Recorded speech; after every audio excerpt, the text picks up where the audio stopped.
Llevé el celular averiado de mi nuera a reparar. Pero el técnico que lo arregló me llamó aparte y me susurró: cancele las tarjetas, cambie las contraseñas y huya inmediatamente. Cuando le pregunté qué estaba pasando, giró el celular en mi dirección y lo que me mostró me heló la sangre. Pero antes de continuar, asegúrese de estar ya suscrito al canal y escriba en los comentarios: ¿desde dónde está viendo este video? Nos encanta saber hasta dónde están llegando nuestras historias. Mi nombre es Teresa, tengo 65 años y, hasta hace 3 días, creía que tenía una vida perfectamente normal. Vivo en una casa cómoda en Guadalajara con mi esposo, Ricardo, de 67 años. Somos jubilados desde hace poco. Yo era profesora de historia y él ingeniero. Tenemos un único hijo, Alejandro, casado hace 5 años con Sofía. Nuestra nuera siempre me pareció una joven encantadora. Licenciada en administración, inteligente, guapa, trabajaba en una empresa de consultoría financiera. Alejandro la conoció en una fiesta de amigos en común y se casaron en menos de 1 año. A veces pensaba que era un poco distante, pero lo atribuía al estrés del trabajo y a su personalidad más reservada. Todo comenzó el miércoles pasado, cuando Sofía vino a visitarnos sola. Algo inusual, ya que ella y Alejandro normalmente venían juntos los fines de semana. Llegó agitada, diciendo que tenía un problema con el celular. La pantalla estaba completamente rota, y preguntó si conocía algún lugar confiable para repararlo. Rompí el celular sin querer y necesito que funcione hoy mismo para una reunión importante mañana. Alejandro está de viaje y no tengo idea de dónde llevarlo, explicó. Por coincidencia, yo había llevado mi celular a reparar la semana pasada a una pequeña tienda en el centro de la ciudad. El dueño, Jesús, a quien todos llamamos Chuy, era hijo de una antigua colega de la escuela donde yo enseñaba. Me ofrecí a llevarle su aparato. «Sería perfecto, Teresa, me salvarías la vida», dijo Sofía, entregándome el celular. «La contraseña es 2818, nuestro aniversario de bodas. Tengo que correr a la oficina ahora. ¿Puedo pasar a recogerlo por la noche?» Acepté, claro. Tomé el celular y conduje hasta la tienda de Chuy. El local era pequeño, encajado entre una farmacia y una panadería, con un cartel discreto: Reparaciones Express. Cuando entré, Chuy estaba inclinado sobre una mesa llena de herramientas minúsculas y aparatos electrónicos desarmados. «Doña Teresa, qué gusto verla de nuevo», me saludó con una sonrisa. Le expliqué lo del celular de mi nuera y me aseguró que podría arreglarlo en pocas horas. «Vuelvo después de la comida», dije, entregándole el aparato y la contraseña. Pasé la tarde haciendo compras y, alrededor de las 16:00, regresé a la tienda. Chuy estaba solo, y cuando me vio entrar, su rostro cambió. La expresión simpática dio paso a algo que no pude descifrar en el momento. ¿Preocupación? ¿Miedo? «Doña Teresa», dijo en voz baja, mirando rápidamente hacia la puerta, como si verificara que no hubiera nadie más. «El celular está listo, pero necesito mostrarle una cosa, señora». Fruncí el ceño, confundida. «¿Algún problema con el aparato?» «No con el aparato», respondió, y entonces se acercó, hablando casi en un susurro. «Cancele las tarjetas, cambie las contraseñas y huya inmediatamente». Sentí un escalofrío recorrer mi espalda. «¿Qué? ¿De qué me está hablando, Chuy?» Me hizo una señal para que me acercara, abrió el celular de Sofía y entró en la aplicación de mensajes. Navegó hasta una carpeta llamada Plan B y me mostró la pantalla. Mi sangre se congeló. Eran mensajes intercambiados entre Sofía y mi hijo, detallando un plan para matarme. «Mamá se está poniendo más olvidadiza», decía un mensaje de Alejandro. «Es el momento perfecto. El doctor ya está documentando sus lapsos de memoria a petición mía. Nadie va a cuestionar cuando suceda». La respuesta de Sofía me revolvió el estómago. «El seguro de vida de ella y de tu padre vale casi 2 millones. Con la venta de la casa después, tendremos suficiente para empezar de cero, lejos de Guadalajara». Sentí que mis piernas flaqueaban y tuve que apoyarme en el mostrador. «Esto Esto no puede ser verdad, murmuré, más para mí misma que para Chuy. Doña Teresa, juro que no quería meterme. Cuando estaba probando el celular después de la reparación, apareció una notificación y accidentalmente vi estos mensajes. No pude ignorarlo. Seguí deslizando la conversación, con los ojos desorbitados por el horror. Discutían métodos, fechas, cómo hacerlo parecer un accidente doméstico. Hablaban de medicamentos que podrían usar, dosis que serían fatales para una señora de su edad con presión alta. Mi propio hijo y su esposa, planeando fríamente mi muerte. También están planeando matar a Ricardo, susurré, sintiendo que me faltaba el aire. La conversación detallaba cómo harían para eliminar a mi esposo después. Tiene que ser con unas semanas de diferencia, escribió Alejandro. Una pareja mayor muriendo al mismo tiempo levantaría sospechas. Chuy cerró la puerta de la tienda y giró el cartel a cerrado. Me trajo un vaso de agua y me ayudó a sentarme. «Tiene que ir a la policía», dijo él, con voz firme pero gentil. Negué con la cabeza, todavía en shock. No me van a creer. Es la palabra de una anciana olvidadiza contra mi hijo y mi nuera, personas respetables en la comunidad. Entonces, señora, tiene que reunir pruebas y tiene que protegerse. Tenía razón. Tomé el celular con manos temblorosas y comencé a tomar fotos de los mensajes con mi propio aparato. Documenté todo: fechas, horas, el plan detallado, las menciones al médico de la familia que aparentemente estaba siendo manipulado para crear un historial de demencia. Chuy, ¿podrías restaurar el celular exactamente como estaba? No quiero que ellos sepan que descubrimos algo. Él estuvo de acuerdo y trabajamos juntos por 1 hora más. Cuando terminó, el celular de Sofía parecía intacto, sin ninguna señal de que sus mensajes secretos hubieran sido descubiertos. Al salir de la tienda, me sentí como si estuviera en una pesadilla. El cielo gris de Guadalajara parecía aún más sombrío. ¿Cómo volvería a casa? ¿Cómo miraría a Ricardo sabiendo que nuestro único hijo planeaba matarnos? Peor aún, ¿cómo enfrentaría a Sofía cuando viniera a recoger el celular? Conduciendo de vuelta a casa, planeé cada paso. Primero, tenía que alertar a Ricardo sin asustarlo demasiado. Luego, teníamos que actuar rápido, pero con inteligencia. Si Alejandro y Sofía sospechaban que sabíamos algo, podrían acelerar sus planes o crear una nueva estrategia. El peso de la traición era casi insoportable. Mi hijo, al que llevé en mi vientre, al que amamanté, al que ayudé con la tarea, al que consolé cuando terminó su primer noviazgo, planeaba mi muerte por dinero. Estacioné el coche frente a nuestra casa y respiré hondo varias veces. Tenía que mantener la calma. El juego de vida o muerte había comenzado y yo tenía que ser más inteligente que los 2 jóvenes que pensaban que una anciana olvidadiza sería presa fácil. Poco sabían ellos que esta señora había enfrentado la dictadura militar cuando era estudiante, que había criado a un hijo sola mientras su esposo viajaba por trabajo, que había sobrevivido a un cáncer de mama hace 5 años. Si pensaban que iba a caer sin luchar, estaban muy equivocados. Salí del coche sosteniendo el celular de Sofía como si fuera una bomba a punto de explotar. Entré en casa, donde mi vida nunca más sería la misma. Ricardo estaba en la sala, viendo las noticias como hacía todas las tardes. Su rostro familiar, con el cabello gris y las gafas de lectura en la punta de la nariz, me dio un instante de normalidad en medio del caos que se había instalado en mi vida. ¿Pudiste resolver lo del celular de Sofía?, preguntó distraídamente, sin quitar los ojos de la televisión. Tragué saliva. Sí, está arreglado.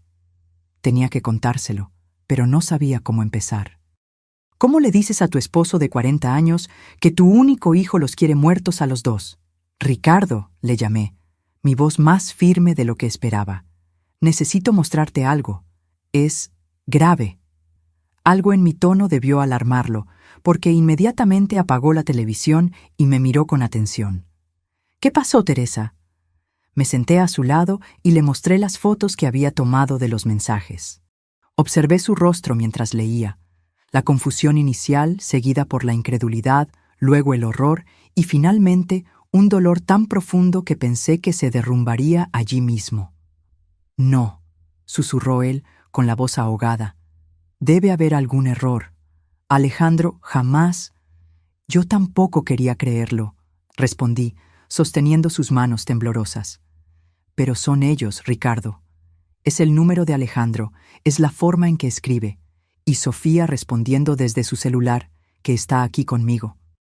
Ricardo cerró los ojos, respiró hondo varias veces.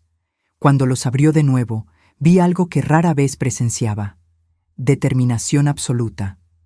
¿Qué vamos a hacer?, preguntó. Le expliqué mi plan inicial: documentar todo, verificar nuestras cuentas bancarias, cambiar contraseñas, cancelar tarjetas compartidas, investigar qué médico estaría involucrado en esto. Teníamos que actuar como si nada hubiera cambiado, mientras secretamente reuníamos pruebas suficientes para confrontarlos, o, si era necesario, llevarlo todo a la policía. Sofía vendrá a recoger el celular esta noche, avisé. Tenemos que actuar con normalidad. ¿Cómo? La voz de Ricardo falló. ¿Cómo voy a mirarla sabiendo que... De la misma forma que he enseñado a adolescentes a fingir interés en historia medieval por 30 años, intenté bromear, pero la sonrisa salió débil. Un paso a la vez, Ricardo. Nuestra vida depende de esto. Pasamos la siguiente hora revisando cuentas bancarias en línea. Descubrimos algo perturbador. Pequeñas sumas habían sido transferidas regularmente de nuestra cuenta conjunta a una cuenta desconocida en los últimos 3 meses. Valores lo suficientemente bajos como para no levantar sospechas. 200 pesos aquí, 300 pesos allá, pero que sumaban casi 10,000 pesos.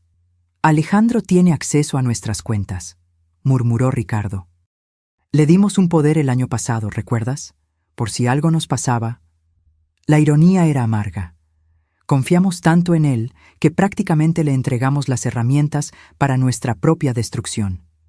Cambiamos todas las contraseñas, cancelamos 2 tarjetas de crédito que Alejandro tenía como adicionales y llamamos al banco solicitando el bloqueo de cualquier transacción superior a 1,000 pesos sin autorización presencial. ¿Y qué hay del médico?, preguntó Ricardo. El doctor. Pablo nos atendía desde hacía más de 15 años.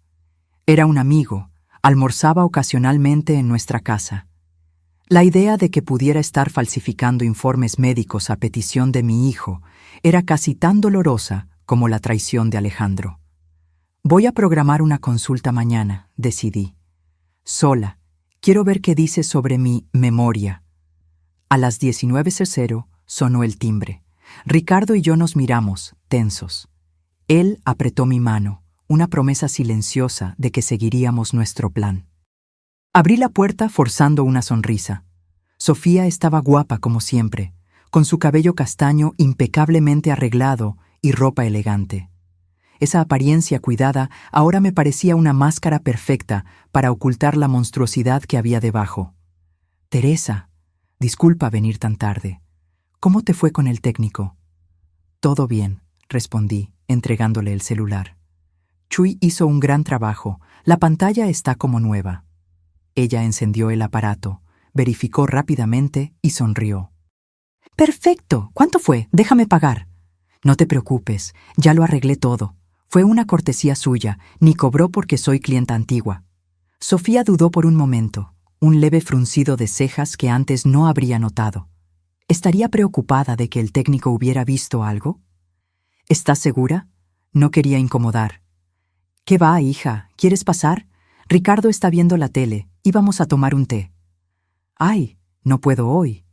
Tengo una presentación mañana temprano y aún necesito revisar algunos datos. Noté cómo evitó mirarme directamente mientras hablaba. Una mentirosa hábil, pero ahora que sabía qué buscar, las pequeñas señales estaban ahí. Entiendo. ¿Cuándo regresa Alejandro del viaje? Mañana por la noche, respondió rápidamente. Otra mentira. Por los mensajes, Alejandro no estaba de viaje. Estaba en casa, esperando noticias de ella. Dile que nos visite pronto, dije, manteniendo el tono casual. Hace casi 2 semanas que no lo vemos. Claro, sonrió, guardando el celular en su bolso. Él también los extraña. Ay, me acordé. ¿Ya revisaron a ese médico que Alejandro les recomendó? ¿El especialista en memoria? Mi corazón se aceleró, pero mantuve la expresión neutra. Todavía no tuvimos tiempo. ¿Por qué? Es que...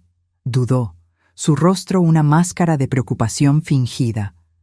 Alejandro comentó que últimamente has estado olvidando algunas cosas importantes, nombres, citas. Impresión suya, respondí con una risa ligera. Mi memoria está excelente.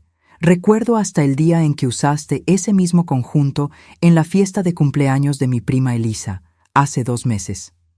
Vi algo pasar rápidamente por sus ojos. Frustración, preocupación, antes de que su sonrisa social volviera. Bueno, de todas formas, nunca está de más hacerse un chequeo, ¿no? ¿A su edad? Claro, claro. Programaré una consulta pronto. Nos despedimos, y tan pronto como cerré la puerta, me apoyé en ella, agotada por el esfuerzo de fingir normalidad. Ricardo me esperaba en la sala, tenso. ¿Y bien? Intentó sembrar la idea de mi pérdida de memoria, respondí, sentándome a su lado. Están construyendo el escenario para cuando suceda. ¿Qué hacemos ahora? Actuar, respondí, una determinación creciendo dentro de mí. Mañana temprano voy al doctor Pablo. Después quiero verificar nuestro seguro de vida. Necesitamos saber exactamente qué alteró a Alejandro. Y luego, vamos a armar nuestra propia trampa. Esa noche apenas pude dormir. Cada ruido de la casa parecía una amenaza. Me levanté 3 veces para verificar si las puertas estaban cerradas. En una de esas veces encontré a Ricardo en la cocina, bebiendo agua, con la misma mirada atormentada que yo debía tener. Estoy pensando en Alejandro de niño, dijo en voz baja. ¿Recuerdas cómo le tenía miedo a la oscuridad? ¿Cómo corría a nuestra cama durante las tormentas? ¿Qué le pasó a ese niño, Teresa? No tenía respuesta. ¿Cómo nuestro hijo amoroso se había transformado en ese extraño calculador, capaz de planear fríamente nuestra muerte? Lo vamos a descubrir, prometí, abrazándolo. Y vamos a sobrevivir a esto. A la mañana siguiente, llamé al consultorio del doctor Pablo alegando una emergencia. Conseguí una consulta para las 10:00. Antes de salir, verificamos de nuevo todas nuestras cuentas en línea y descubrimos algo aún más perturbador. Había un nuevo seguro de vida a mi nombre, contratado hacía 3 meses, del cual yo no tenía conocimiento. ¿Cómo es posible?, pregunté, horrorizada. Ricardo navegó por los documentos digitalizados. Mira la firma, es la tuya. Me acerqué a la pantalla, incrédula. La firma realmente se parecía a la mía, pero yo nunca había firmado ese documento. Falsificaron mi firma, murmuré. Y hay más, mira el valor, 1.5 millones, y el único beneficiario es... Alejandro, completó Ricardo, su voz quebrada. La realidad de la situación finalmente me golpeó con toda su fuerza. No era solo un plan vago, ya habían dado pasos concretos. Documentos fueron falsificados, dinero estaba siendo desviado, un médico posiblemente estaba involucrado. Y ahora, un seguro de vida que yo desconocía completamente, listo para ser cobrado después de mi muerte accidental. Salí de casa sintiendo el peso del mundo sobre mis hombros. La consulta con el doctor Pablo sería crucial. Yo necesitaba descubrir hasta qué punto estaba involucrado en esa conspiración. El consultorio estaba tranquilo a esa hora de la mañana. La recepcionista, que me conocía desde hace años, sonrió al verme. «Doña Teresa, qué gusto verla. El doctor ya va a atenderla». Menos de 10 minutos después, me llamaron. El doctor Pablo, un hombre de mediana edad con cabello gris y expresión generalmente amigable, parecía ligeramente incómodo cuando entré. «Teresa, qué sorpresa. Alejandro me llamó ayer. Dijo que andabas renuente a hacerte exámenes». Mantuve mi expresión neutra mientras me sentaba. «¿En serio? Qué raro que diga eso. De hecho, doctor, vine porque estoy preocupada por mi memoria». El médico asintió, como si confirmara algo que ya sabía. «Sí, Alejandro mencionó algunos episodios preocupantes. Olvidos, confusión. Curioso, respondí con calma, porque no recuerdo haber tenido ningún problema así. El doctor Pablo dudó por un momento. Bueno, Teresa, a veces el paciente no percibe sus propios lapsos. Es común en cuadros iniciales de demencia. Y usted ya tiene un diagnóstico, por lo visto. Parecía cada vez más incómodo. No, claro que no. Pero Alejandro me mostró algunos videos. Usted confundiendo fechas, olvidando nombres de personas cercanas. ¿Videos?, pregunté, genuinamente sorprendida. ¿Puedo verlos? No me dejó copias, pero... Doctor Pablo, interrumpí, inclinándome hacia adelante. Soy su paciente desde hace 15 años. Usted me conoce. ¿De verdad cree que tengo demencia o solo está creyendo lo que dice mi hijo? El silencio que siguió fue revelador. Finalmente, suspiró. Teresa, Alejandro vino a verme varias veces en los últimos meses, muy preocupado. Dijo que usted y Ricardo estaban perdiendo la capacidad de cuidarse a sí mismos, que necesitaban supervisión. Me pidió que documentara cualquier señal de declive cognitivo. Y usted accedió. Tuvo la decencia de parecer avergonzado. Solo anoté lo que él relató. No diagnostiqué nada sin exámenes. Lo miré fijamente, dejando que el silencio se extendiera hasta volverse incómodo. Doctor Pablo, mi hijo está planeando matarme, a mí y a Ricardo. El shock en su rostro parecía genuino. ¿Qué? Teresa, esa es una acusación muy seria. Tengo pruebas, y ahora entiendo por qué necesitaba su involucramiento, aunque fuera indirecto. Un historial médico documentando declive cognitivo haría mi muerte mucho menos sospechosa. El doctor Pablo palideció visiblemente. Sus manos, normalmente firmes, temblaban ligeramente mientras se ajustaba las gafas. Teresa, yo jamás participaría en algo así. Creí que Alejandro estaba genuinamente preocupado por usted. Saqué mi celular del bolso y le mostré algunas de las fotos que había tomado de los mensajes. Mientras leía, su rostro pasaba de la incredulidad al horror.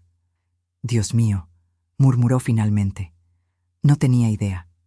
Quiero ver mi historial médico, exigí. Ahora. Dudó solo un momento antes de acceder a su computadora y abrir mi historial médico. Giró la pantalla para que yo pudiera leer. Allí estaba, documentado en lenguaje clínico impersonal. Paciente presenta signos de declive cognitivo según lo relatado por el hijo. Episodios recurrentes de confusión, desorientación temporal y espacial, olvido de nombres y eventos recientes. Se recomienda evaluación neurológica completa. Esto es mentira, dije con voz firme. Y usted lo sabe. Teresa, solo registré lo que Alejandro relató. No confirmé ni diagnostiqué nada. Pero creó un registro que podría ser usado en mi contra. Un registro médico oficial sugiriendo que estoy perdiendo mis facultades mentales. Perfecto para cuando muriera accidentalmente, ¿no cree? El médico parecía verdaderamente perturbado. ¿Qué quiere que haga? Primero, imprima este historial para mí, con su firma. Luego, quiero que haga un nuevo registro, con fecha de hoy, afirmando que me evaluó personalmente y no encontró ninguna señal de compromiso cognitivo. Accedió de inmediato, claramente afectado por la situación. Y doctor, añadí mientras tecleaba, si algo nos pasa a Ricardo o a mí, este historial y nuestra conversación de hoy serán las primeras cosas que verá la policía. Salí del consultorio con los documentos en mano, una prueba concreta de la conspiración en nuestra contra. El doctor Pablo había sido manipulado por Alejandro, pero su complicidad, aunque fuera por ingenuidad, casi nos costaría la vida. Conduje al banco a continuación. Necesitaba verificar personalmente nuestras cuentas y, principalmente, revocar cualquier poder que le hubiéramos dado a Alejandro. El gerente, el señor Mauricio, que llevaba nuestras cuentas desde hacía años, se sorprendió visiblemente cuando pedí revocar el poder. «Doña Teresa, ¿está segura? Su hijo me buscó recientemente diciendo que a ustedes les gustaría ampliar sus poderes para manejar las finanzas, ya que el señor Ricardo no anda bien de salud». Otra mentira. Ricardo estaba perfectamente saludable para sus 67 años. Mi esposo está muy bien, señor Mauricio. Y sí, estoy absolutamente segura. De hecho, quiero verificar todos los movimientos de nuestras cuentas en los últimos 6 meses. Pasamos la siguiente hora revisando extractos. Además de las pequeñas transferencias que ya habíamos identificado en línea, descubrimos algo aún más perturbador. Alejandro había iniciado el proceso para obtener una segunda tarjeta de crédito de Ricardo, alegando la pérdida de la original.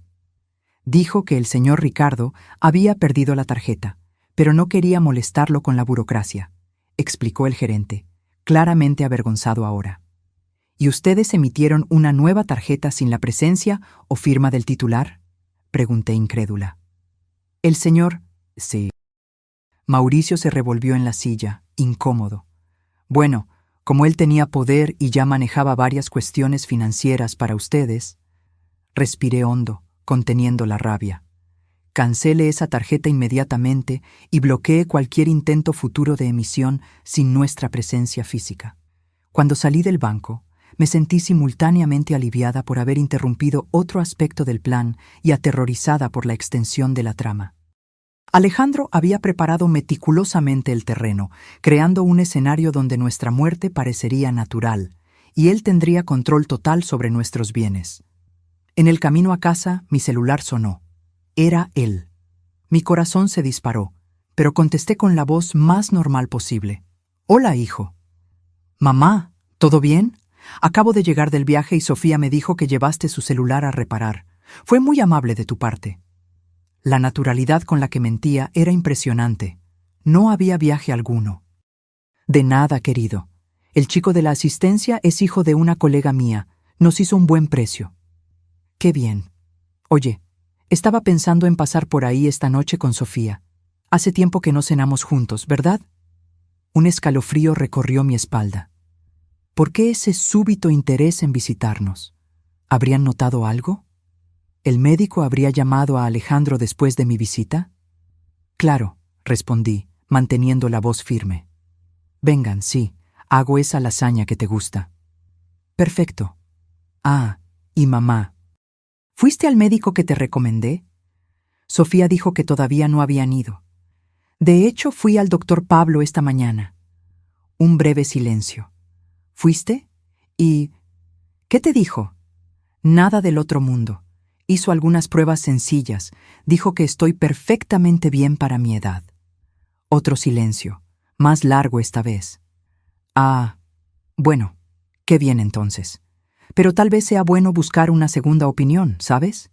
A veces el doctor Pablo es muy conservador con los diagnósticos».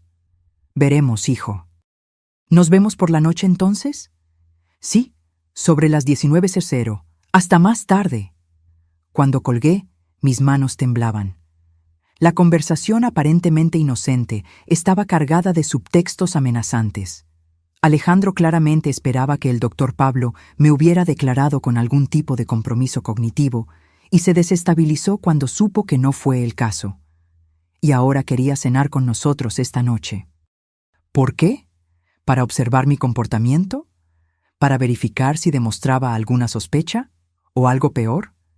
Llegué a casa y encontré a Ricardo en la sala, rodeado de papeles. Levantó la vista, ansioso. «¿Cómo te fue? ¿El médico está involucrado?» Le expliqué todo. Cómo Alejandro había manipulado al doctor Pablo para crear un falso historial médico. Cómo obtuvo acceso a nuestras cuentas bancarias. Cómo falsificó documentos del seguro de vida. «Y acaba de llamarme», concluí. «Él y Sofía quieren cenar aquí esta noche». Ricardo palideció. «¿Crees que sospechan que descubrimos algo?» «No estoy segura, pero se perturbó claramente cuando supo que fui al doctor Pablo y que el médico no encontró nada malo conmigo». Nos miramos, la misma pregunta silenciosa flotando entre nosotros. ¿Qué podrían intentar Alejandro y Sofía durante esa cena? «No podemos comer ni beber nada que traigan», dijo Ricardo finalmente. «Y uno de nosotros debe estar siempre atento, observando lo que hacen». Estuve de acuerdo. «Necesitamos grabar esa cena de alguna forma. Si dicen algo incriminatorio...» Ricardo asintió y fue a buscar su antigua grabadora digital, que usaba para registrar reuniones cuando aún trabajaba. Probamos el aparato, verificando si aún funcionaba y dónde podríamos esconderlo en el comedor. Pasé la tarde preparando la lasaña que prometí, aunque la idea de sentarme a la mesa con 2 personas que planeaban matarnos me hacía sentir físicamente mal. Cada vez que pensaba en los mensajes, en la frialdad calculadora con la que nuestro propio hijo discutía nuestra muerte, sentía un dolor que ninguna palabra podría describir. ¿Cómo llegamos a este punto?, le pregunté a Ricardo mientras preparábamos la mesa para la cena. ¿En qué nos equivocamos con él? Ricardo negó con la cabeza, sus ojos mostrando el mismo dolor que yo sentía. No lo sé, Teresa. Pensé que conocíamos a nuestro hijo. A las 19:00 en punto, sonó el timbre. Ricardo y yo intercambiamos una última mirada de confirmación. La grabadora estaba escondida debajo de la mesa, funcionando. Nuestra estrategia era simple: actuar con naturalidad, observar cada movimiento suyo y, si era posible, provocar algún desliz que pudiéramos documentar. Abrí la puerta con una sonrisa ensayada. Alejandro y Sofía estaban allí. Él sosteniendo una botella de vino tinto y ella, una caja de bombones que sabían que eran mis favoritos.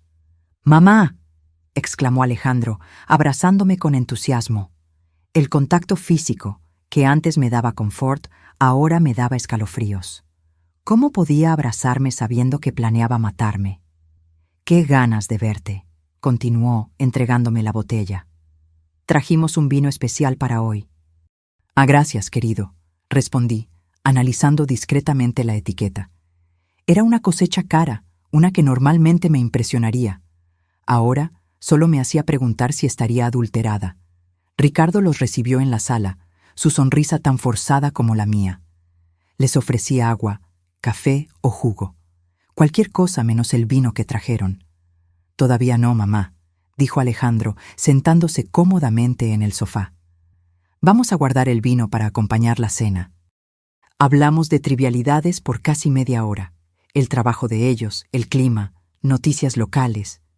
La surrealista normalidad de la situación me daba náuseas. Observé cómo Alejandro ocasionalmente intercambiaba miradas con Sofía, cómo ella estaba atenta a cada movimiento mío, cómo él dirigía preguntas aparentemente inocentes sobre mi rutina, mis medicamentos, mis dificultades recientes. «Entonces, mamá», dijo finalmente, inclinándose hacia adelante, «¿cómo fue exactamente la consulta con el doctor? ¿Pablo hoy hizo exámenes? ¿Pidió alguna prueba específica?» Mantuve mi expresión neutra. «Fue una consulta normal.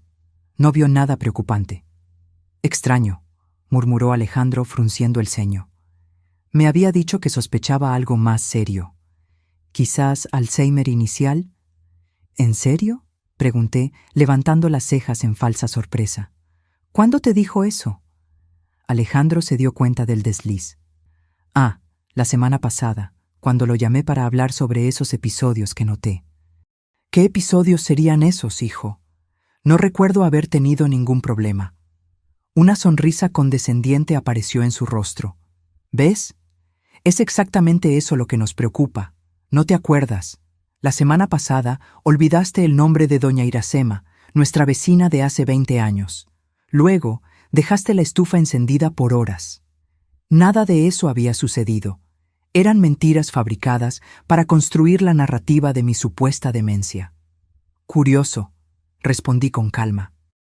«Hablé con doña Iracema ayer mismo, llamándola por su nombre, y no uso la estufa desde hace días. He preferido el microondas últimamente». La sonrisa de Alejandro vaciló por un instante. «¿Cenamos?», intervino Ricardo levantándose. «La lasaña de Teresa huele de maravilla». En la mesa el teatro continuó. Serví la lasaña mientras Ricardo discretamente intercambiaba las copas de vino. Habíamos acordado, tomaríamos el vino que trajeron, fingiríamos servirnos, pero en realidad beberíamos de otra botella que dejamos previamente abierta en la cocina. «Un brindis», propuso Alejandro, levantando su copa, «por la familia y la salud». Levantamos nuestras copas y fingimos beber. Observé atentamente cuando Alejandro y Sofía tomaron sus propios tragos. Bebían con normalidad, sin dudar. Tal vez el vino no estaba adulterado después de todo. Teresa, dijo Sofía, poniendo su copa en la mesa. Alejandro y yo hemos estado conversando. Nos preocupa que vivan solos en esta casa tan grande. Es verdad, agregó Alejandro, especialmente considerando estos episodios recientes. Pensamos que tal vez sería mejor que se mudaran a un lugar más pequeño, más fácil de mantener. O tal vez podríamos venir a vivir aquí con ustedes por un tiempo. Sentí a Ricardo tensarse a mi lado. Era eso. Querían mudarse a nuestra casa, estar más cerca para ejecutar el plan. Qué amables de su parte, respondí, manteniendo la voz firme. Pero estamos perfectamente bien, ¿verdad, Ricardo? Absolutamente, estuvo de acuerdo él. De hecho, hasta estamos pensando en viajar pronto, tal vez una temporada en la costa, en Cancún. Vi a Alejandro y Sofía intercambiar una mirada rápida. ¿Viaje? ¿Ahora?, cuestionó Alejandro. No creo que sea una buena idea, papá. ¿Y los médicos de mamá? ¿Y tus exámenes de rutina? Todo excelente, respondí por Ricardo. Podemos viajar tranquilamente. Sofía sonrió, pero sus ojos permanecieron fríos. ¿Necesitan ayuda para planear ese viaje? ¿Puedo buscar hoteles, paquetes? No será necesario, corté. Ya nos ocupamos de todo. La cena transcurrió con esa tensión subyacente.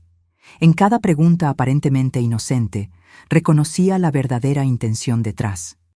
Estaban evaluando nuestro estado mental, tratando de establecer control, buscando maneras de acercarse físicamente a nosotros.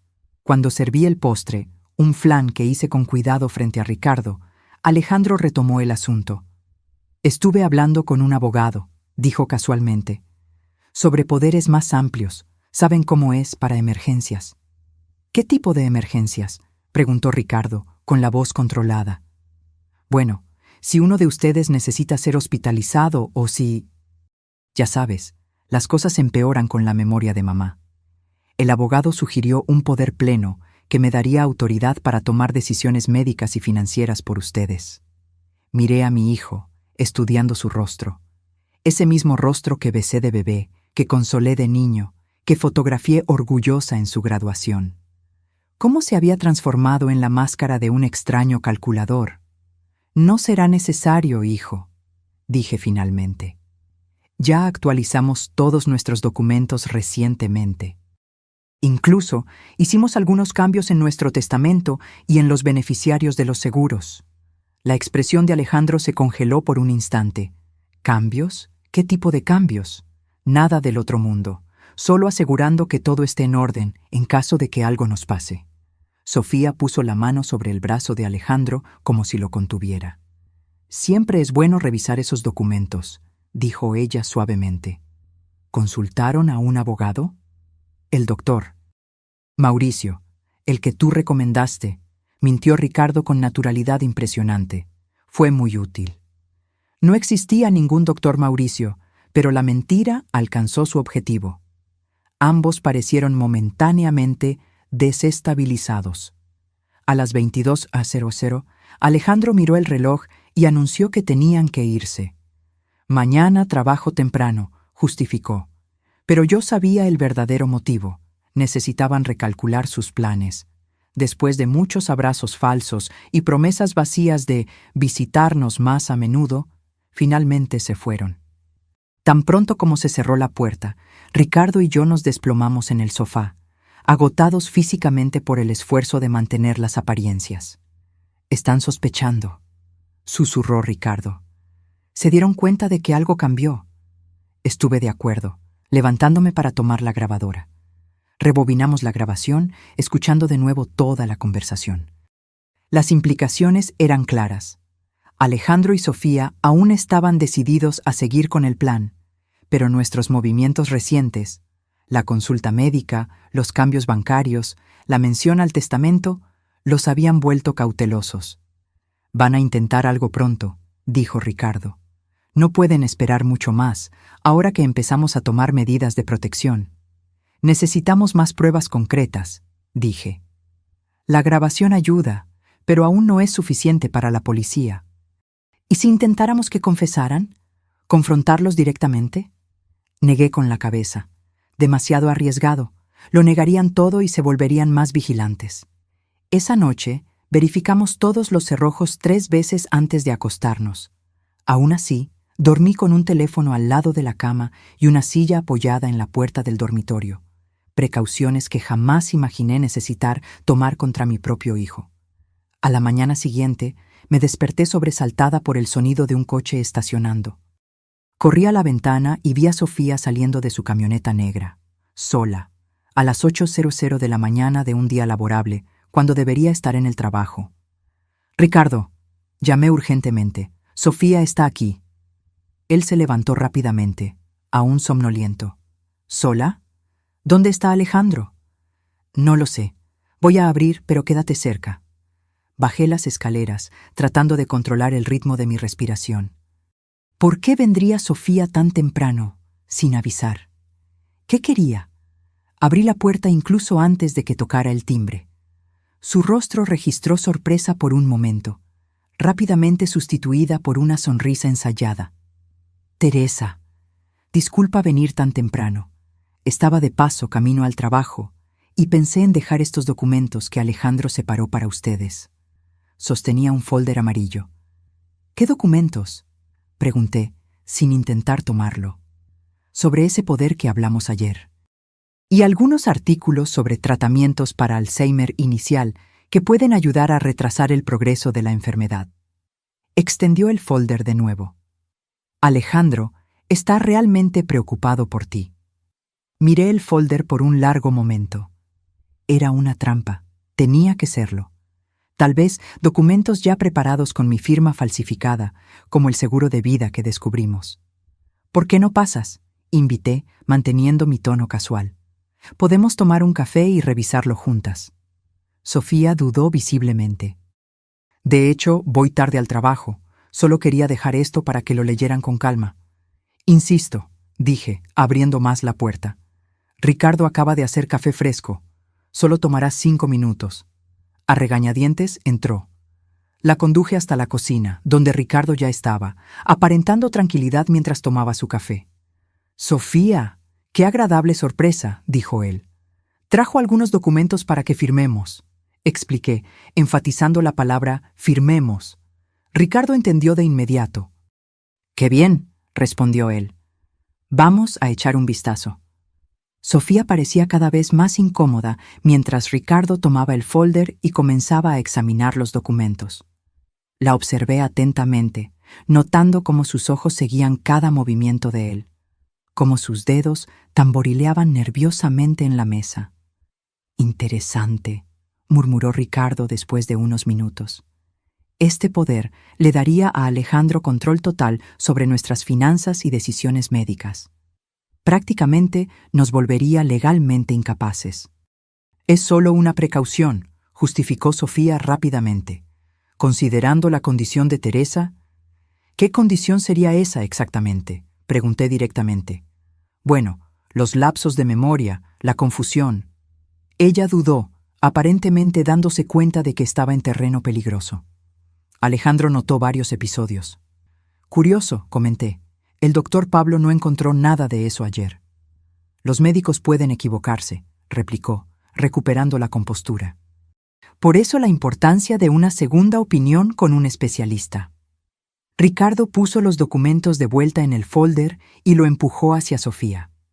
«Agradecemos la preocupación, pero no vamos a firmar esto. De hecho, ya iniciamos los procedimientos para revocar el poder limitado que le dimos a Alejandro el año pasado».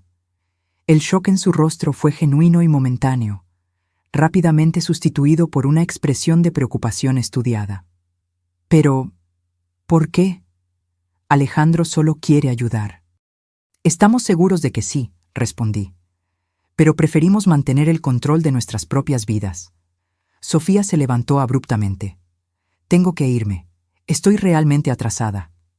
«Claro», dije, acompañándola hasta la puerta. «Dile a Alejandro que llamaremos más tarde para hablar sobre estos documentos». Tan pronto como ella se fue, Ricardo y yo nos miramos, la misma conclusión evidente para ambos. «Están acelerando el plan», susurró él. «Sí», asentí. Y eso significa que tenemos que actuar ahora. Después de que Sofía se fue, Ricardo y yo examinamos cuidadosamente los documentos que había traído. Como sospechábamos, el poder le daría a Alejandro poderes absolutos sobre nuestras finanzas, propiedades y decisiones médicas.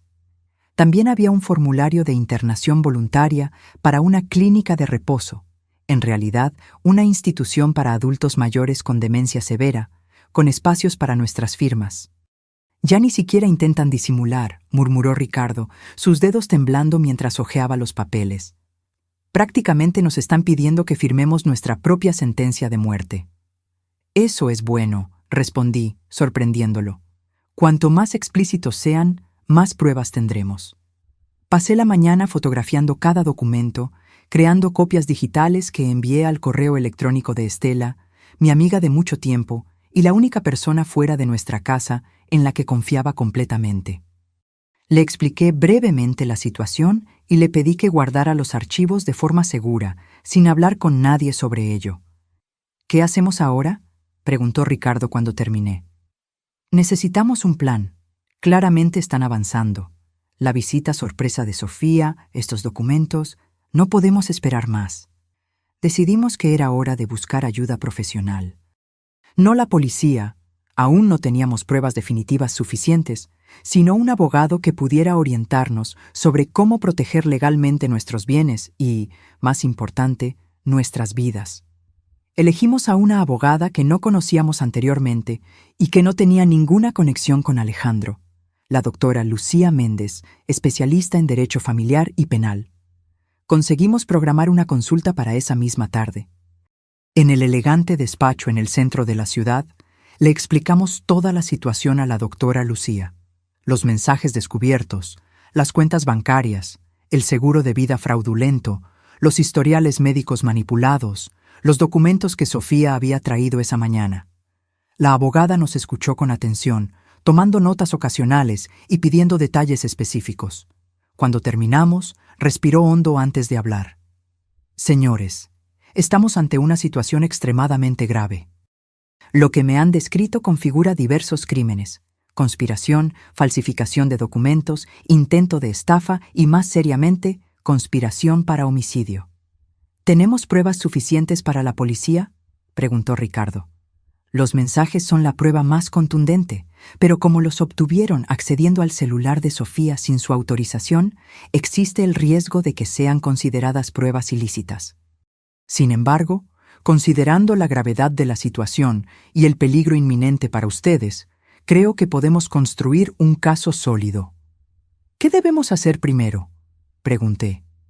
Inmediatamente vamos a preparar documentos legales, revocando cualquier poder existente y bloqueando la posibilidad de nuevos poderes sin la presencia de un abogado independiente. Yo misma puedo servir como testigo de la capacidad mental de ustedes. Luego, vamos a presentar una denuncia detallada, presentando todas las pruebas que tenemos hasta ahora. Pasamos las siguientes 2 horas firmando documentos, formalizando declaraciones y planeando cada paso. La doctora Lucía fue minuciosa, asegurando que cada aspecto legal estuviera cubierto. Ahora, dijo finalmente, vamos a la cuestión más urgente, su seguridad física. Les sugiero enfáticamente que no vuelvan a casa hoy. Ricardo y yo intercambiamos miradas alarmadas. ¿Cree que estamos en peligro inmediato?, pregunté, aunque ya sabía la respuesta. Basado en lo que me contaron, sí. Se dieron cuenta de que están tomando medidas de protección. La visita sorpresa de Sofía esta mañana sugiere urgencia de su parte. Si yo fuera ustedes, pasaría unos días en un hotel, usando un nombre diferente, hasta que podamos obtener una orden de protección. Salimos del despacho de la abogada con un folder lleno de documentos y una sensación de urgencia. Fuimos directamente a la delegación de policía, donde presentamos una denuncia detallada. El comisario de turno, un hombre de mediana edad llamado Raúl Salas, escuchó nuestra historia con creciente preocupación. «Esto es extremadamente grave», comentó después de examinar las pruebas. «Voy a asignar un investigador al caso de inmediato y a solicitar vigilancia discreta para su residencia». Cuando mencionamos que la abogada había sugerido no volver a casa, el comisario estuvo de acuerdo enfáticamente. De hecho, sería más seguro que se queden en otro lugar por ahora. Pero antes, me gustaría enviar un equipo para instalar cámaras discretas en su casa. Con su consentimiento, claro. Si intentan entrar o hacer algo, tendremos pruebas concretas. Estuvimos de acuerdo con el plan. Volveríamos brevemente a casa, solo para recoger algunas pertenencias esenciales, mientras los policías instalaban equipos de vigilancia en puntos estratégicos. Luego, iríamos a un hotel en el centro de la ciudad, lejos de nuestro barrio, usando nombres falsos según lo sugerido. Durante el camino de vuelta, Ricardo permaneció en silencio, mirando por la ventana del taxi. Cuando estábamos casi llegando, finalmente habló. Nunca imaginé que llegaría el día en que le tendría miedo a mi propio hijo. Apreté su mano. No había palabras que pudieran aliviar ese dolor. Nuestra casa, vista desde fuera, parecía extrañamente normal. Las mismas ventanas, el mismo jardín que cultivábamos desde hacía años, el mismo buzón que Alejandro había pintado de adolescente. Era difícil creer que ese lugar que representaba seguridad y familia se había convertido en el escenario de una conspiración contra nuestras vidas. Los policías de Paisano llegaron discretamente, en un coche común. Entraron por la puerta trasera y trabajaron rápidamente, instalando pequeñas cámaras en lugares estratégicos, sala de estar, cocina, pasillos, entradas. Explicaron que las imágenes serían transmitidas directamente a la delegación y monitoreadas 24 horas al día. Mientras tanto, Ricardo y yo recogimos lo esencial: ropa para unos días, medicamentos, documentos importantes. Evité mirar las fotografías familiares en la pared, los objetos que contaban la historia de nuestra vida juntos. Cada recuerdo ahora estaba contaminado por la traición. «Estamos listos», anunció el policía responsable de la instalación. Las cámaras son prácticamente invisibles a simple vista, pero capturan todo con alta definición. Si alguien entra, lo sabremos. Nos entregó una pequeña tarjeta con un número de teléfono. Esta es una línea directa para nuestro equipo. Cualquier emergencia, llamen inmediatamente. Cuando estábamos a punto de salir, mi celular sonó. Era Alejandro. Miré al policía, que asintió, indicando que debía contestar con normalidad. «¿Hola?», respondí, tratando de sonar natural. «Mamá, ¿dónde están?». Pasé por su casa y nadie contestó. Mi corazón se aceleró. Había ido a nuestra casa mientras estábamos fuera. «¿Por qué?». «Estamos de compras en el centro comercial», mentí. «Necesitábamos algunas cosas». «Ah, entiendo. Es que me preocupé. Nunca salen sin avisar». La falsedad en su voz me daba náuseas. Fue una decisión de último momento. Ya estamos volviendo a casa. «Perfecto, porque tengo una sorpresa para ustedes. Los estoy esperando aquí». Me congelé. Estaba en nuestra casa en ese mismo momento. «¿Una sorpresa?», pregunté, manteniendo la voz firme. «Sí, traje ese vino que les gusta». Pensé en pasar la tarde juntos, conversando sobre esos documentos que Sofía dejó en la mañana. El policía me hizo una señal para que mantuviera la conversación. «Qué amable, hijo. Llegaremos en media hora, más o menos». «Perfecto, los espero». Cuando colgué, el policía ya se estaba comunicando con sus colegas. «Sospechoso en el lugar. Repito, sospechoso en el lugar. Mantengan distancia, pero estén preparados». Volviéndose hacia nosotros, explicó: «Vamos a dejar que entre. Observen lo que hace. Si intenta plantar algo, drogas, veneno, cualquier cosa, lo tendremos en video. Sería una prueba irrefutable». El plan tenía sentido, pero la idea de Alejandro deambulando por nuestra casa, posiblemente preparando alguna trampa, me aterrorizaba. «¿Y si descubre las cámaras?», preguntó Ricardo. «Altamente improbable. Son del tamaño de un botón y colocadas en lugares estratégicos. Además, tenemos agentes posicionados discretamente en la cuadra». Fuimos a un café cercano, donde esperamos ansiosamente noticias. Con cada minuto que pasaba, imaginaba lo que Alejandro estaría haciendo en nuestra casa. ¿Preparando alguna trampa? ¿Plantando evidencias contra nosotros? revolviendo nuestras pertenencias en busca de algo? Después de 40 minutos que parecieron una eternidad, el policía recibió una llamada. Escuchó atentamente, haciendo gestos afirmativos con la cabeza. «Salió», informó al colgar. «Y tenemos algo interesante en las grabaciones».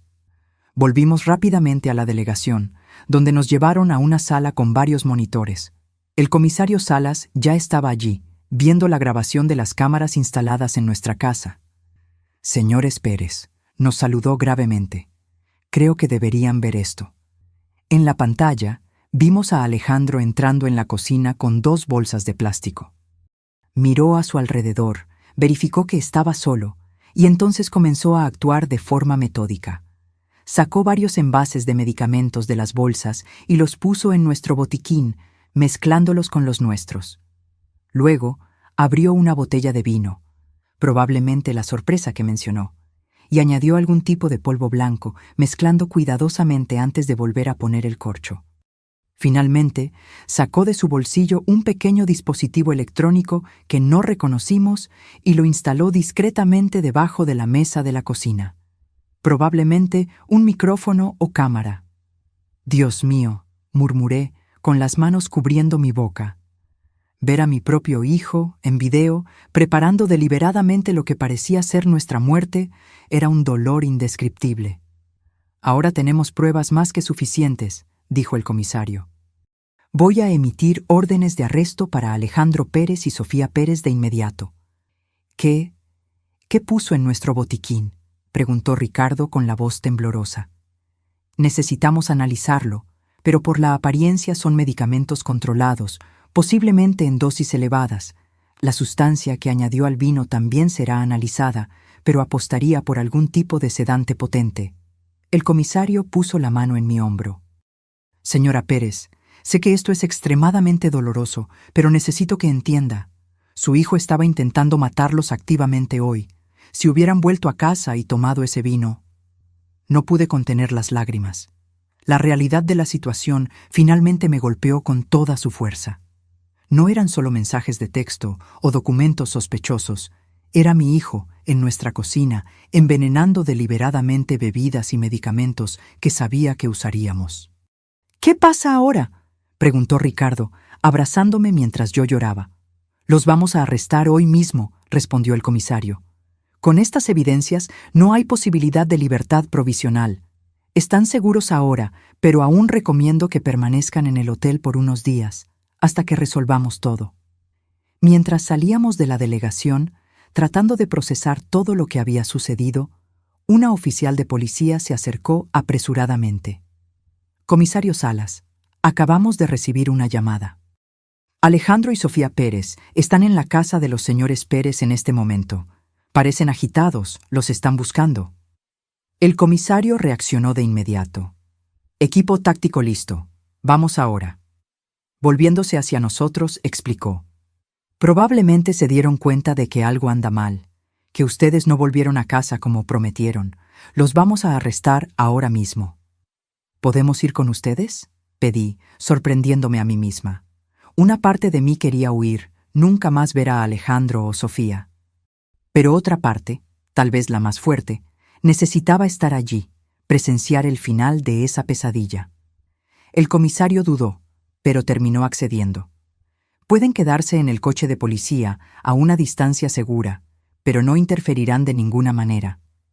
En el camino a nuestra casa, con el corazón latiendo descontroladamente en el pecho, me pregunté cómo había llegado a ese punto.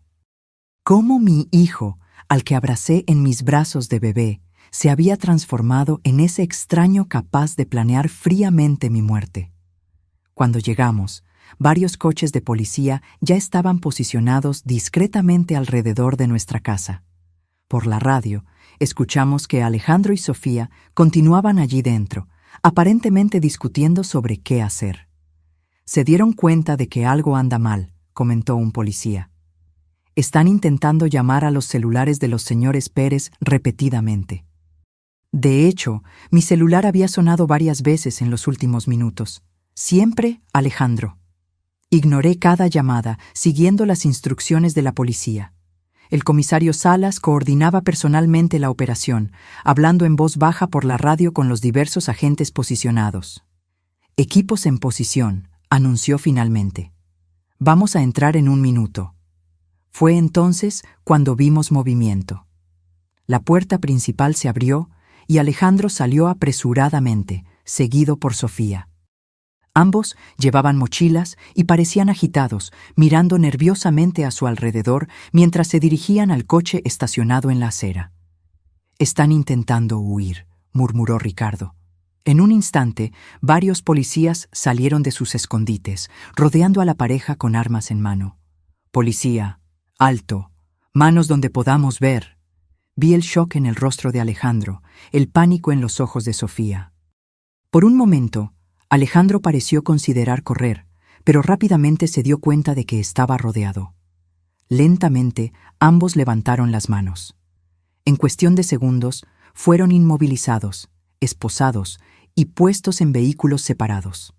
Todo fue tan rápido y organizado que parecía irreal, como una escena de película. El comisario Salas se acercó a nuestro coche. «Está hecho. Ambos están bajo custodia, acusados de intento de homicidio, conspiración y diversos otros crímenes. Encontramos el vino adulterado y los medicamentos que él plantó. Vamos a analizar todo». Miré por la ventana del coche policial y vi a mi hijo siendo llevado, esposado, en el asiento trasero de una patrulla. Nuestras miradas se cruzaron por un breve momento. No vi remordimiento en sus ojos, solo rabia y quizás sorpresa por haber sido atrapado. En ese momento, una sensación extraña me dominó. No era alivio, no era venganza satisfecha, era solo un vacío profundo. Como si algo fundamental hubiera sido arrancado de mí. Volvimos a la delegación, donde prestamos más declaraciones formales. Los policías habían encontrado en las mochilas de Alejandro y Sofía diversos artículos incriminatorios. Los medicamentos originales de los envases que él había plantado en nuestra casa, más dosis del polvo que puso en el vino, boletos de avión al extranjero con fecha para el día siguiente y una considerable cantidad de dinero en efectivo. «Estaban listos para huir», explicó el comisario. «Probablemente se dieron cuenta de que algo andaba mal, que ustedes no volvieron a casa como prometido. El plan era claramente dejar el vino envenenado, esperar que ustedes lo consumieran y huir antes de que los cuerpos fueran encontrados». Ricardo sostuvo mi mano con fuerza mientras escuchábamos. Cada nuevo detalle era como un cuchillo atravesando mi corazón. «Pueden verlos, si quieren», ofreció el comisario después de finalizar los trámites burocráticos. «Están en celdas separadas, esperando el traslado». Ricardo negó con la cabeza. Todavía no estaba listo, y yo lo respeté. Pero algo dentro de mí necesitaba mirar a los ojos de mi hijo una última vez. «Quiero ver a Alejandro», dije, sorprendiéndonos a todos, incluso a mí misma. El comisario me condujo por un pasillo largo y frío hasta una sala pequeña con una mesa y 2 sillas. «Lo traeremos aquí. Estaremos observando por el cristal. Y si siente cualquier incomodidad, solo tiene que levantar la mano, y lo interrumpimos de inmediato». Asentí, sentándome con la espalda recta y las manos cruzadas sobre la mesa para disimular su temblor. Unos minutos después, la puerta se abrió y Alejandro entró, esposado y escoltado por un policía. Su rostro estaba pálido, los ojos rojos, el cabello despeinado. Parecía haber envejecido 10 años en pocas horas. El policía lo hizo sentarse frente a mí y salió, permaneciendo justo afuera de la puerta. Por casi 1 minuto, permanecimos en silencio, solo mirándonos. Alejandro fue el primero en hablar. «Me tendieron una trampa», dijo él, con la voz baja y amarga. «Todo esto es un gran malentendido». «No me mientas», respondí con calma. «No ahora. Se acabó, Alejandro». Desvió la mirada, su mandíbula tensa. «¿Qué quieres que diga?» «Quiero saber por qué. ¿Por qué tu propio padre y yo? ¿Qué hicimos para merecer esto?» Alejandro soltó una risa sin humor. «Ustedes no lo entenderían. Intenta explicarme. Tengo todo el tiempo del mundo ahora». Me miró fijamente de nuevo. algo frío y calculador en sus ojos que nunca había notado antes. Dinero, mamá. Siempre fue por dinero. Ustedes tienen tanto, la casa, las jubilaciones, las inversiones, los seguros. ¿Y qué hacen con todo eso? Nada. Viviendo sus viditas mediocres, ahorrando cada centavo como si fueran a vivir para siempre. Sentí el golpe de sus palabras, pero mantuve la compostura. ¿Y eso justifica matarnos? Fue idea de Sofía, al principio, admitió él, como si eso lo absolviera de alguna forma.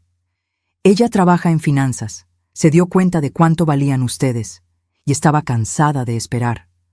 ¿Por qué esperar décadas por una herencia, decía, cuando podemos empezar nuestra verdadera vida ahora? ¿Y tú estuviste de acuerdo? ¿Así? ¿Tan fácilmente? Se encogió de hombros.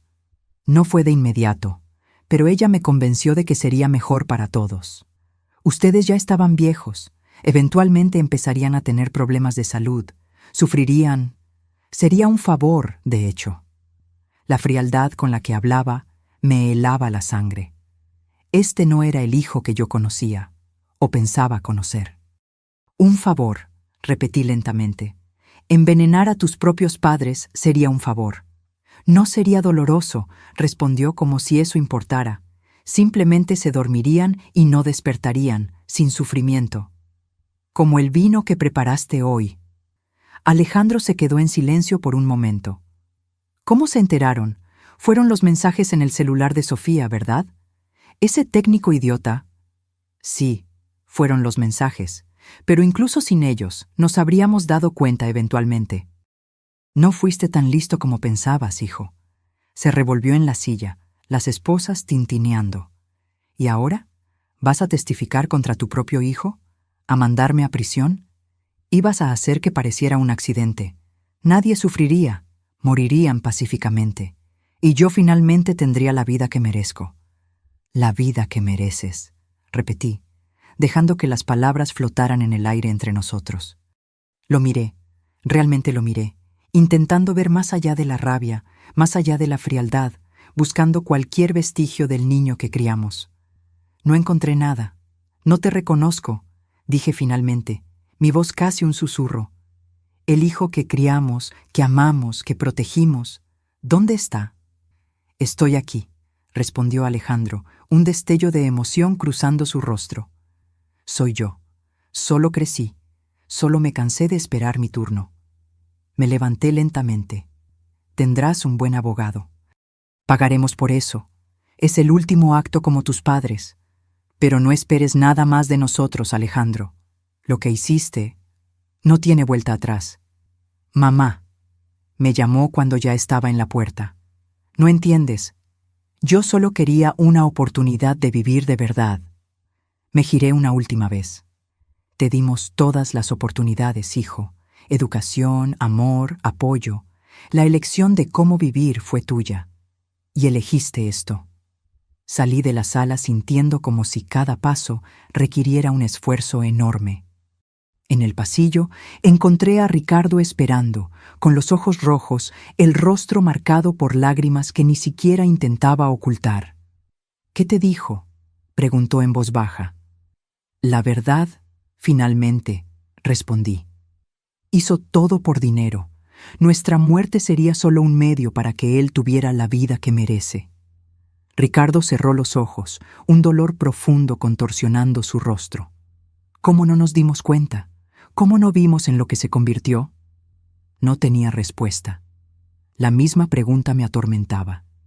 ¿Cómo los padres que estuvieron presentes en cada momento importante, que celebraron cada logro, que enseñaron valores y principios, pudieron criar a alguien capaz de planear fríamente el asesinato de sus propios padres? Dejamos la delegación en silencio, dirigiéndonos al hotel donde pasaríamos las próximas noches. En el camino, Ricardo habló poco, absorto en sus propios pensamientos. Yo sabía que estaba reviviendo cada momento de la crianza de Alejandro, buscando el punto exacto donde algo salió mal. En el hotel, un lugar sencillo pero cómodo en el centro de la ciudad, pedimos una habitación con 2 camas individuales. Ninguno de los dos lo mencionó, pero ambos sabíamos que necesitábamos nuestro propio espacio esa noche. El dolor era demasiado personal, demasiado profundo para ser compartido, incluso después de tantos años juntos. Me acosté agotada, pero el sueño no llegaba. Imágenes de Alejandro niño se mezclaban con la visión de él poniendo veneno en el vino, creando una pesadilla despierta de la que no podía escapar. Cuando finalmente me dormí, fue un sueño agitado, lleno de sueños confusos, donde corría por pasillos interminables, perseguida por sombras con el rostro de mi hijo. Me desperté sobresaltada con el sonido del celular. Era el comisario Salas. Señora Pérez, disculpe llamar tan temprano. Necesitamos que venga a la delegación lo antes posible. Hubo un desarrollo en el caso. El tono grave en su voz me alarmó. ¿Sucedió algo? Prefiero explicarlo personalmente. Es mejor que vengan cuanto antes. Desperté a Ricardo y le conté sobre la llamada. En 30 minutos estábamos en la delegación, siendo conducidos directamente a la sala del comisario. Salas nos recibió con expresión grave. Señores Pérez, agradezco que hayan venido tan rápido. Tengo noticias complicadas. ¿Qué pasó?, preguntó Ricardo con la voz tensa. Sofía Pérez solicitó hacer una declaración completa a cambio de reducción de pena. Está dispuesta a testificar contra su hijo. Sentí un nudo en la garganta. ¿Qué dijo? Según ella, el plan original era solo robarles, desviar dinero de las cuentas, obtener poderes para controlar los bienes. La idea de eliminarlos físicamente surgió solo en los últimos meses, cuando Alejandro se dio cuenta de que ustedes podrían descubrir los desvíos. Ricardo apretó mi mano con fuerza. También afirma, continuó el comisario, que Alejandro también estaba planeando matarla a ella después de que ustedes estuvieran muertos y él tuviera acceso a todo el dinero. La revelación cayó como una bomba. ¿Mi hijo planeaba matar a su propia esposa?, susurré. Según ella, sí.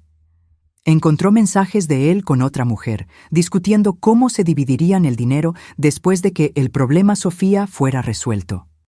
Cerré los ojos, tratando de absorber esa nueva capa de horror. No bastaba con planear nuestra muerte.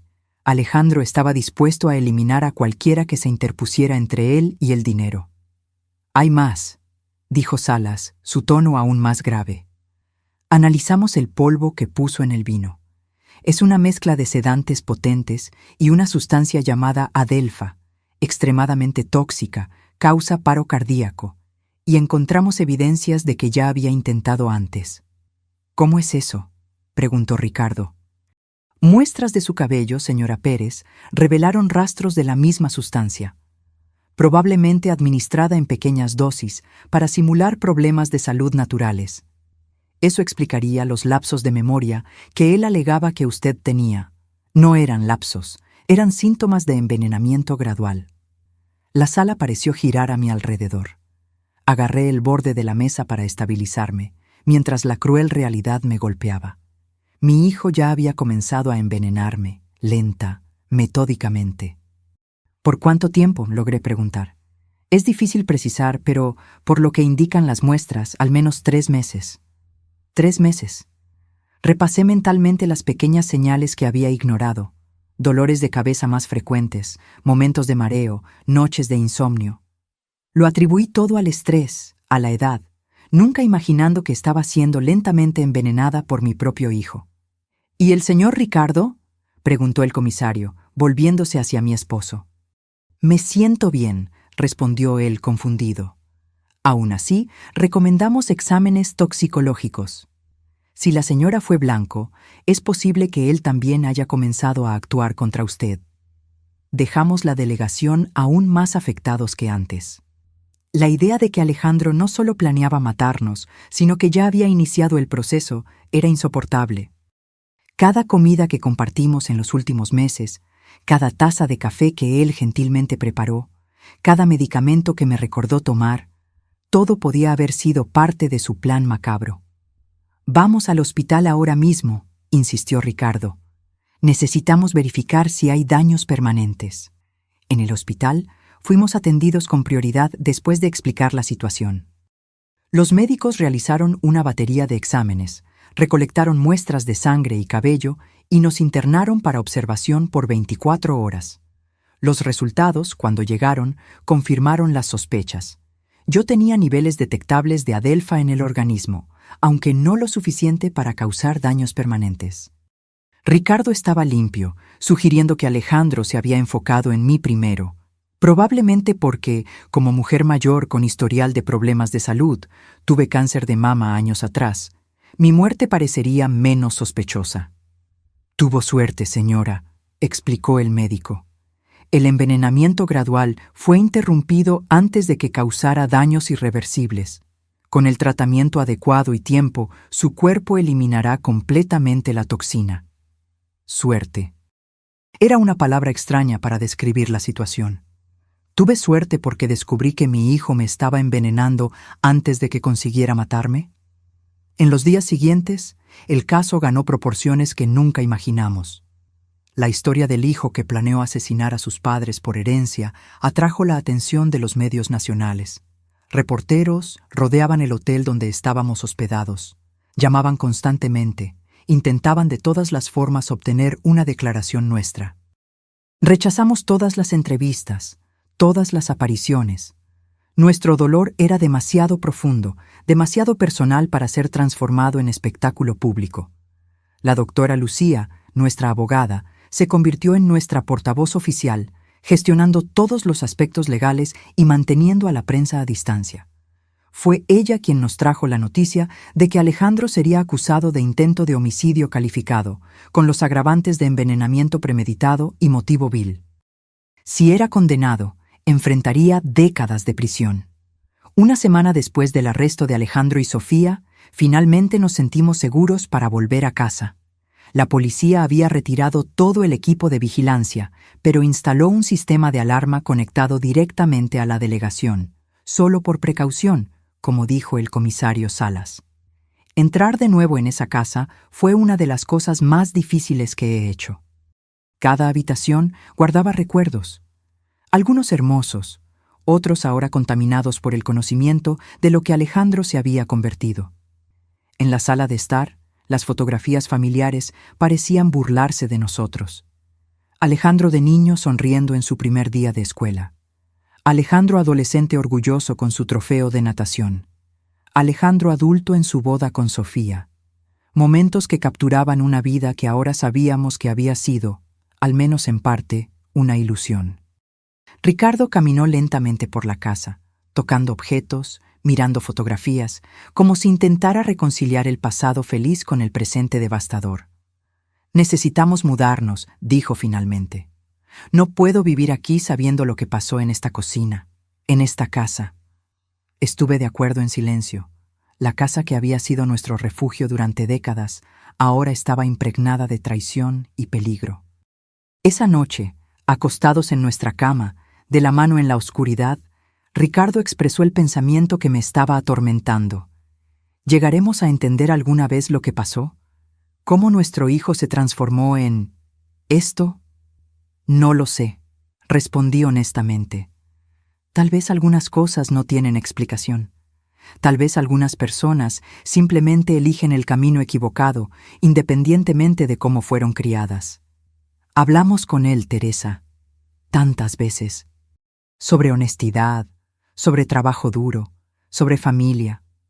¿Cómo no fue suficiente? Tal vez para algunas personas nada sea suficiente. Tal vez el vacío dentro de ellas nunca pueda ser llenado. Permanecimos en silencio por un largo tiempo, cada uno absorto en sus propios pensamientos. Finalmente, Ricardo habló de nuevo. ¿Qué hacemos ahora? ¿Cómo seguimos adelante después de esto? Era la pregunta que yo misma me venía haciendo. ¿Cómo reconstruir una vida cuando los propios cimientos fueron destruidos? ¿Cómo confiar de nuevo cuando la traición vino de quien más amábamos? Un día a la vez, respondí, apretando su mano. Empezamos de nuevo, en otro lugar, apoyándonos mutuamente. En las semanas siguientes, pusimos la casa a la venta, iniciamos el proceso de búsqueda de un nuevo hogar e intentamos de alguna forma reconstruir una sensación de normalidad.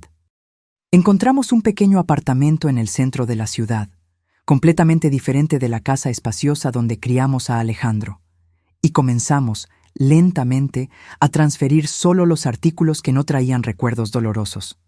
Mientras tanto, el caso judicial avanzaba. Sofía llegó a un acuerdo con la fiscalía, aceptando testificar contra Alejandro a cambio de una pena reducida.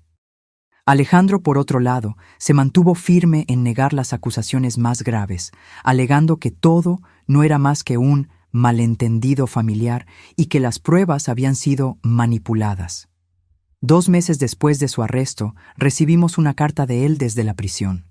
Ricardo quiso quemarla sin leer, pero algo en mí necesitaba saber lo que tenía que decir. La carta era corta, escrita con la caligrafía familiar que reconocería en cualquier lugar. Mamá y papá, sé que probablemente no quieren saber de mí, pero necesito decir esto. Todo lo que hice fue por amor.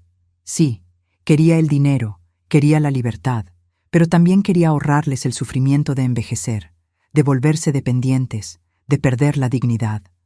No espero perdón. Sé que lo que hice es imperdonable a sus ojos, pero quiero que sepan que no fue por odio. Fue por ambición, sí, por avaricia tal vez, pero también por una forma distorsionada de amor. Un día, cuando estén listos, me gustaría verlos de nuevo.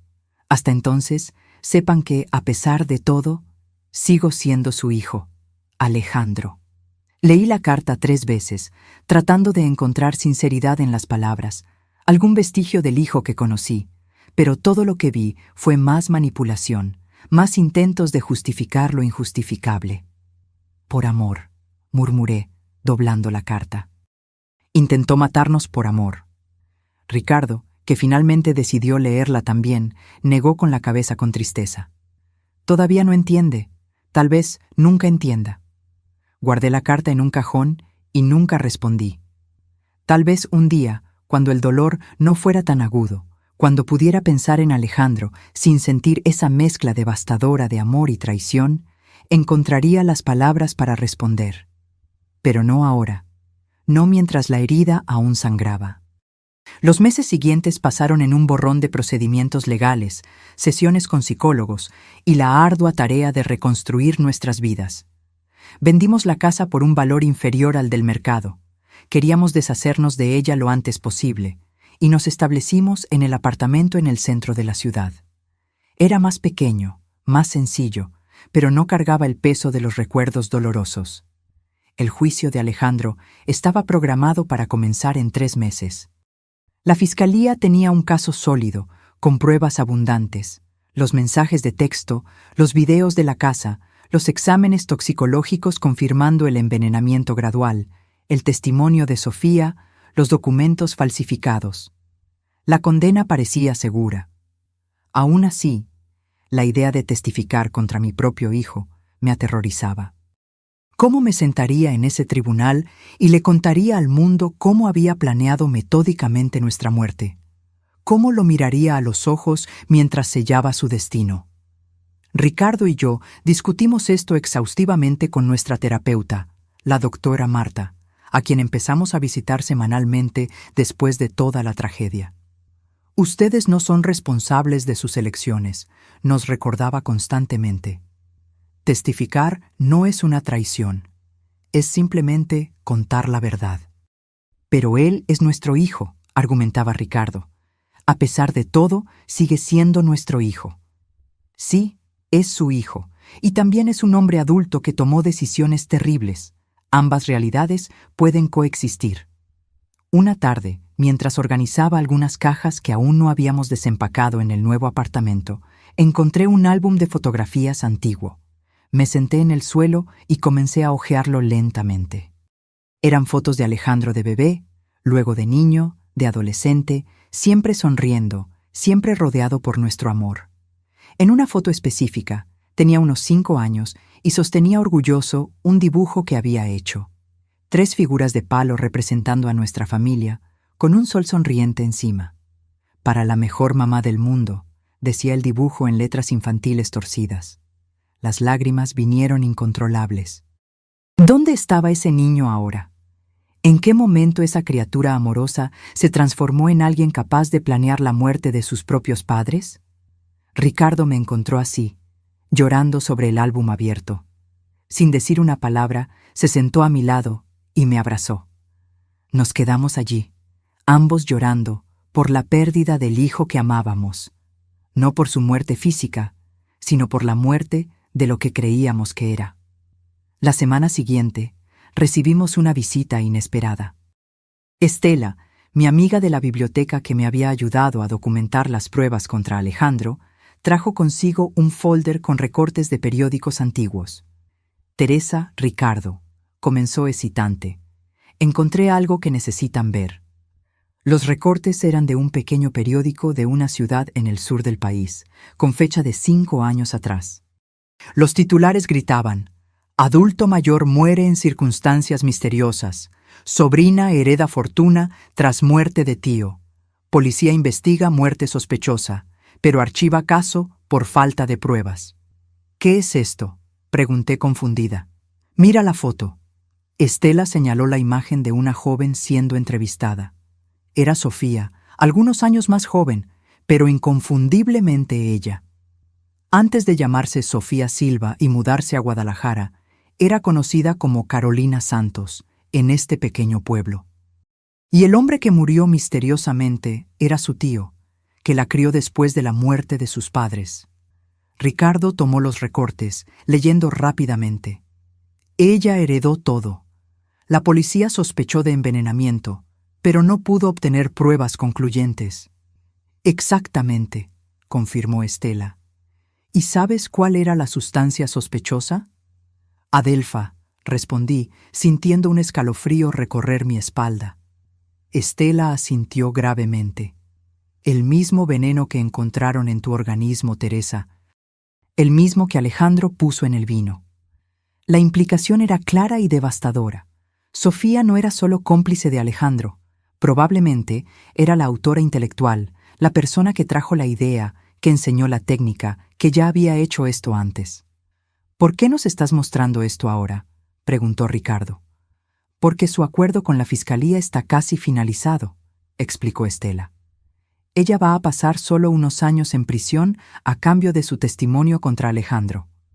No es justo, no cuando ella probablemente ya mató antes. Llevamos el descubrimiento a la doctora Lucía, nuestra abogada, que inmediatamente se puso en contacto con el fiscal del caso. Las investigaciones fueron reabiertas, tanto sobre la muerte del tío de Sofía como sobre posibles otros casos similares en su pasado. En cuestión de semanas, el acuerdo de Sofía estaba en suspenso, y ella enfrentaba acusaciones adicionales. La policía encontró en su apartamento un diario detallando no solo el plan para matarnos, sino también anotaciones sobre la muerte del tío y planes para eliminar a Alejandro después de conseguir acceso a nuestro dinero. El panorama que emergió era aún más sombrío de lo que imaginábamos. Sofía era una sociópata calculadora que había engañado a Alejandro, manipulándolo para que planeara nuestra muerte. Ella lo había usado como herramienta, con la intención de deshacerse de él tan pronto como consiguiera lo que quería. Alejandro, al enterarse de esto durante una audiencia preliminar, colapsó. Según su abogado, finalmente se dio cuenta de la extensión de la manipulación que había sufrido, aunque esto no lo eximía de su culpa por participar activamente en el plan. Fue en ese momento que tomamos una decisión difícil. Visitaríamos a Alejandro en prisión. No por perdón o reconciliación, era demasiado pronto para eso, si es que alguna vez sería posible, sino para mirar la verdad de frente, para intentar entender. La penitenciaría era un lugar frío y opresivo. Seguimos a un guardia por pasillos grises hasta una pequeña sala de visitas, donde esperamos en silencio tenso. Cuando la puerta se abrió y Alejandro entró, esposado y vistiendo el uniforme naranja de presidiario, mi corazón se encogió. Había perdido peso, su rostro estaba pálido, con ojeras profundas. Parecía mucho mayor que sus 35 años. Cuando nos vio entrar, lágrimas inmediatas comenzaron a correr por su rostro. «¿Mamá? ¿Papá?», susurró con la voz ronca. «Vinimos», respondió Ricardo simplemente, sentándose al lado de la cama. No había mucho que decir. El abismo entre nosotros era demasiado vasto para ser llenado con palabras. Pero estar allí, ofrecer ese pequeño confort humano, parecía importante, no solo para Alejandro, sino también para nosotros. Lo siento mucho, dijo él finalmente, por todo. Sé que no significa nada después de lo que hice, pero tengo que decirlo. ¿Por qué intentaste suicidarte?, pregunté directamente. Miró sus propias manos vendadas. Porque finalmente entendí la magnitud de lo que hice. No solo el plan, las mentiras, la manipulación, sino cuánto los lastimé, cuánto destruí. Y me di cuenta de que nunca podría arreglarlo. Por primera vez desde que todo sucedió, vi algo en sus ojos que parecía genuino. No manipulación, no autocompasión, sino comprensión real del dolor que había causado. Tienes razón, dijo Ricardo, su voz gentil pero firme. Algunas cosas no se pueden arreglar, pero eso no significa que debas rendirte. ¿Por qué? ¿Qué me queda? La vida, respondí simplemente. Imperfecta, difícil, dentro de estas paredes por muchos años, pero aún así, vida.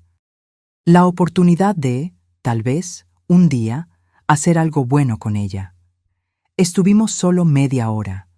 No prometimos volver regularmente, ni ofrecimos perdón fácil.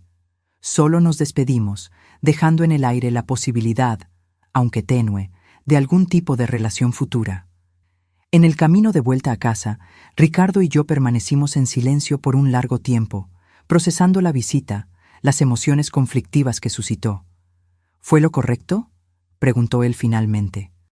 No sé si existe una cosa correcta en situaciones como esta, respondí. Solo sé que no me arrepiento de haber ido.